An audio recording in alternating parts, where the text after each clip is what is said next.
नमस्कार दोस्तों। 1 अक्टूबर 2021 से सभी फूड बिज़नेस ऑपरेटर के लिए मैंडेटरी हो जाएगा अपना लाइसेंस या रजिस्ट्रेशन नंबर देना बिल या कोई रिसीप्ट पर। अगर आप मेरे चैनल पर नए आए हो तो लाइक, शेयर और सब्सक्राइब ज़रूर करें। 1 अक्टूबर से फूड बिज़नेस ऑपरेटर की लाइफ में क्या चेंज आएगा? 1 अक्टूबर से फूड बिज़नेस ऑपरेटर पर क्या चेंज आएगा? तो चलिए देखते हैं। 1 अक्टूबर 2021 से जितने भी फूड बिज़नेस ऑपरेटर हैं ने मेंशन करना होगा FSSAI लाइसेंस या रजिस्ट्रेशन नंबर, जितने भी इनके बिल या रिसिप्ट होंगे उन पर।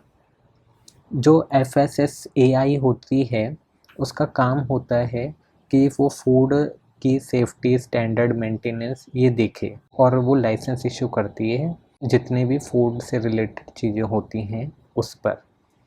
तो चलिए देखते हैं आगे। FSSAI has made it mandatory for जितने भी FBO हैं, जितने भी खाना वाना देते हैं, उनको 14 डिजिट का FSSAI लाइसेंस और रजिस्ट्रेशन नंबर, जितनी भी उनकी कैश रिसिप्ट हैं, परचेज इनवॉइस हैं, कैश मेमो है या बिल या कुछ और भी चीज़ों पर, उनको 14 डिजिट का FSSAI नंबर होता है, वो देना ज़रूरी ही है 1 अक्टूबर से।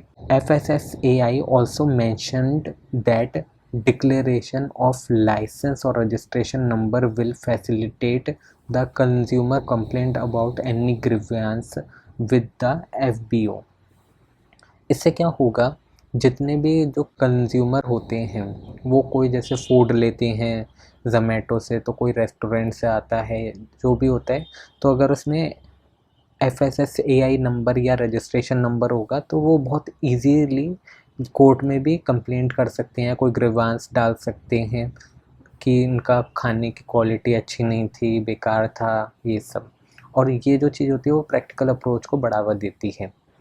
अब हम सेक्शन 3J देख लेते हैं, food safety and standard act का।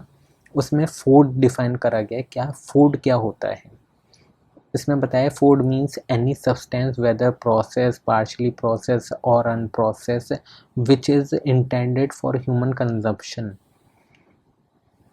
And include primary food. इसमें यही बताया गया है जो फूड होता है वो प्रोसेस होता है, जैसे जो लेस हो गई या पैकेट फूड हो गए, कुरकुरे, ये सब ये प्रोसेस्ड फूड है।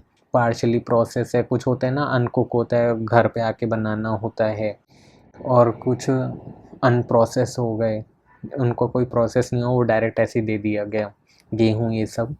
तो ये बताया गया है जो भी चीज़ है और वो ह्यूमन कंजम्पशन के लिए होनी चाहिए। अब ये नहीं है कि जो जहर है वो फूड हो गया, क्योंकि वो ह्यूमन कंजम्पशन के लिए नहीं है। और आगे देखते हैं, the Mankind will not exist without food and wholesome food is required for a healthy society. आगे देखते हैं, भारत में जो है जो क्वालिटी ऑफ फूड कैसे रहेगी, ये 1899 से ही थी।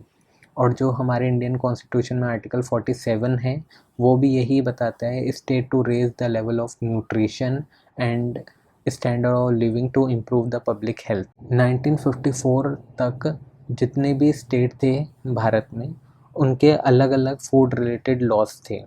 तो सेंट्रल गवर्नमेंट ने prevention of food adulteration act 1954 निकाला और उसका ऑब्जेक्ट था फूड का स्टैंडर्ड कैसे होगा, क्वालिटी कैसी होगी, लेबल के रूल क्या होंगे। जैसे आप पैकेट फूड देखते हैं तो उसमें आप एक्सपायरी डेट होनी ज़रूरी है, नहीं है, इंग्रेडिएंट लिखते हैं, तो ये सब रिलेटेड ये और पैकेजिंग रिलेटेड इसमें बताया गया था। लाइसेंस के बारे में हम देखते हैं, जो लाइसेंस होता है वो मिलता है जब इंस्पेक्शन हो जाता है तब।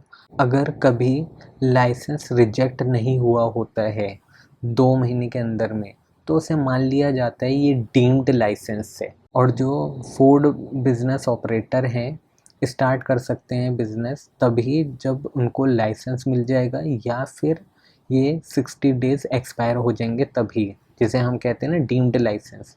जब ये टाइम पीरियड ख़त्म हो जाएगा तब ही वो अपना फूड बिज़नेस स्टार्ट कर सकते हैं, उससे पहले नहीं। और वो भी आप तभी कर सकते हैं जब आपका ये रिजेक्ट ना हुआ हो या कोई रिटर्न में लिखा ना हो। और जो लाइसेंस की वैलिडिटी होती है कम से कम 1 साल की होती है। उसके बाद आपको रिन्यू कराना होता है।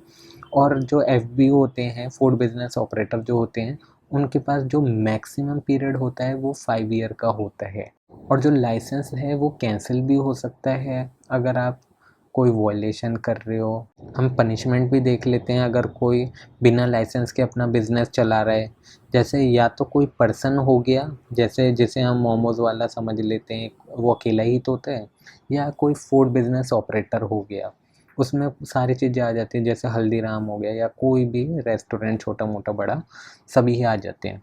ये लोग बिना लाइसेंस के मैन्युफैक्चरिंग, सेल या स्टोर या डिस्ट्रीब्यूट, इंपोर्ट, एक्सपोर्ट ये कुछ भी कर रहे हैं फूड से रिलेटेड, तो उनको पनिशमेंट मिलेगी 6 महीने की और फाइन के साथ। और जो फाइन जो है वो एक्सटेंड हो सकता है 5 लाख रुपीज़ तक। इफेक्टिव देख लेते हैं इस ऑर्डर का। जो FSSAI की रिपोर्ट के हिसाब से इंडिया में करीब 2 करोड़ फूड और ग्रॉसरी शॉप्स हैं, जिसका मार्केट साइज $800 मिलियन है।